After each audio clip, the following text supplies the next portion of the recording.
यह कहानी सालपुर नामक गांव की है। सालपुर नामक गांव में एक छोटा सा परिवार, एक लड़का और उसके माता पिता साथ रहते थे। लड़का एक लापरवाह और बहुत ढीठ लड़का था, जिसे ना तो अपने माता पिता की इज्जत करनी आती और ना ही किसी और व्यक्ति की। वह हमेशा अपने आप में रहता। वह समझता कि उससे ज्यादा होशियार कोई नहीं। वह किसी से लड़ाई हो जाने पर वो कभी अपनी गलती नहीं मानता, क्योंकि उसे लगता कि वह बहुत समझदार है और वह कभी कोई गलती नहीं करता। साथ ही वह बहुत घमंडी था। माता पिता उसकी यह दशा देख परेशान रहते थे। एक दिन पड़ोसी द्वारा सुझाव दिया जाता है कि उसकी शादी कर दो। माता पिता सोचते हैं, क्या पता शादी होने के बाद वो सुधर जाए। लेकिन उन बेचारे माता पिता को कौन समझाता, जब उनका बच्चा उनसे नहीं सुधर पाया तो एक बेचारी लड़की क्या ही कर सकती है। वह कुछ दिन बाद उसकी शादी करा दी जाती है एक शांति नाम की लड़की से। वह शादी कर घर आ जाती है। कुछ दिन सब ठीक चलता है। फिर जब कभी शांति उसे समझाने की कोशिश करती, वह उसकी नहीं सुनता और उससे लड़ता।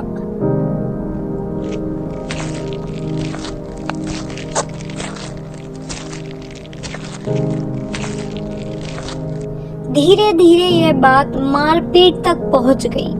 कुछ इस प्रकार से माता पिता की एक और गलती ने उस लड़की की जिंदगी खराब करा दी।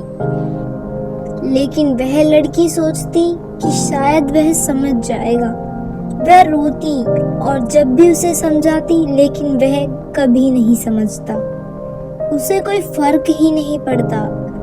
एक दिन इतनी ज्यादा लड़ाई बढ़ गई कि लड़की ने अपने ऊपर होने वाले अत्याचार से परेशान होकर अपने माता पिता को भी बताया, लेकिन उन्होंने हमेशा उसे समझाकर वापस भेज दिया और वह वापस अपने ससुराल आ जाती, जिससे लड़के को लगने लगा कि अब उसका कोई कुछ नहीं बिगाड़ सकता। कुछ दिन बीत गए। फिर एक ऐसी खतरनाक रात आई जब उसका पति नशे में घर आया तो वह उससे बोलने लगी, तुम क्यों करते हो इतने नशे? ये नशे तुम्हारे लिए जानलेवा साबित होंगे। वह तुम्हें हमारा भविष्य नहीं दिखता क्या? यह सुन लड़का आग बबूला हो जाता है और बिना कुछ सोचे, बिना कुछ कोई बात करे, वह उसे पीटने लगता है। वह जोर जोर से रोने लगती है। वह जितनी ज्यादा रोती है, वह उसे इतना ज्यादा मारता है। वह जोर से चीखती चिल्लाती है, लेकिन किसी को उसकी आवाज नहीं आती, क्योंकि रात का समय था, सब सो रहे थे। पीटकर उसका मन नहीं भरता तो वह चाकू से उसे जान से मार डालता है, उससे उसके टुकड़े टुकड़े कर देता है। फिर खुद वही बेड पर सो जाता है। अगले दिन उस लड़के की माँ जब उसके कमरे के आगे से गुजरती है तो वह दरवाजे के नीचे से आते हुए खून को देखती है, जिसे देख उसकी किलकारी निकल जाती है। तभी वहाँ लोग आ जाते हैं। धीरे धीरे वहाँ लोग जमा हो जाते हैं और फिर पुलिस बुलाई जाती है।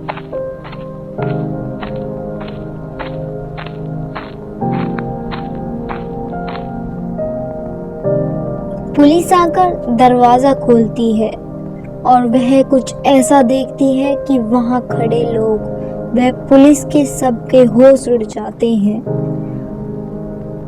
वहां वह लड़का अपने बिस्तर पे सोया हुआ था, जैसे कुछ हुआ ही ना हो। वह वहीं बेड के नीचे लड़की के टुकड़े पड़े थे, छोटे छोटे टुकड़े। उसका हाथ अलग, पैर अलग। वह उसका सर वहां था ही नहीं। ऐसा खौफनाक मंजर देख गांव वाले डर जाते हैं। वह 2-3 दिन तक गांव में कोई सो नहीं पाता, क्योंकि वह मंजर इतना खतरनाक था। लोगों को अपनी आंखों पे विश्वास नहीं होता कि एक व्यक्ति किसी को इतनी बेरहमी से कैसे मार सकता है, वो भी कोई अनजान या कोई दुश्मन नहीं, उसकी खुद की धर्म पत्नी जो पूरे दिन उसकी सेवा में लगी रहती। विक्रम वहीं बेड पर सोया हुआ था। पुलिस विक्रम को उठाकर अपने साथ ले जाती है, लेकिन क्या फायदा पुलिस का उसे अपने साथ ले जाने का, जब कुछ दिनों बाद ही विक्रम अपने घर वापस आ जाता है। उस औरत को इंसाफ नहीं मिल पाता। विक्रम के आने की खबर गांव में आग की तरह फैल जाती है।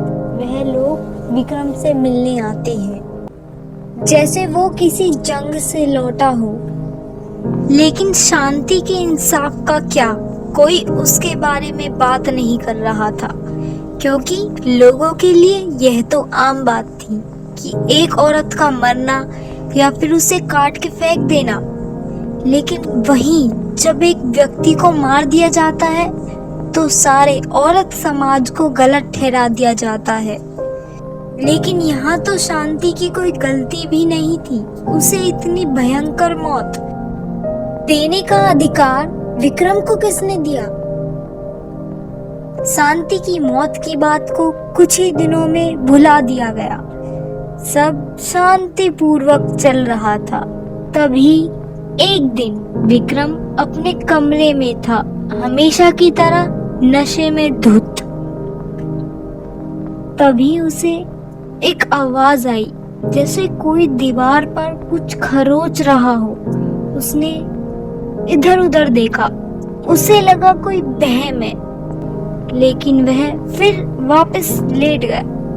उसने जैसे ही ऊपर दीवार पर देखा तो उसने एक औरत को दीवार पर पाया। यह देख विक्रम की सिट्टी बिट्टी गुल हो गई।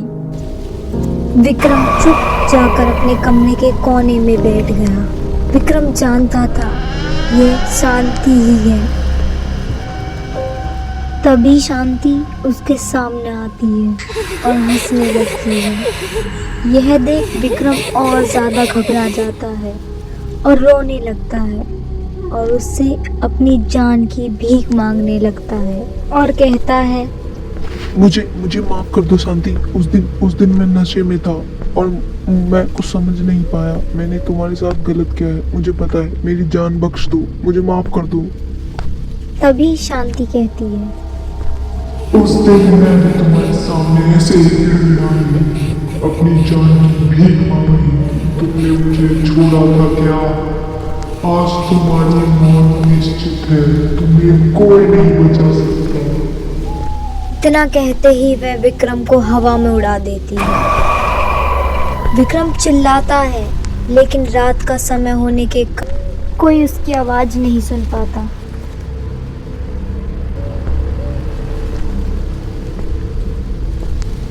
वह उसे हवा में ही जला देती है। वह उसे ऐसी ही दर्दनाक मौत देना चाहती थी जैसी उसने उसे दी थी। अगले दिन विक्रम का कमरा खाली था। विक्रम के कमरे में कोई नहीं। विक्रम के कमरे में खून था, लेकिन वो विक्रम का नहीं।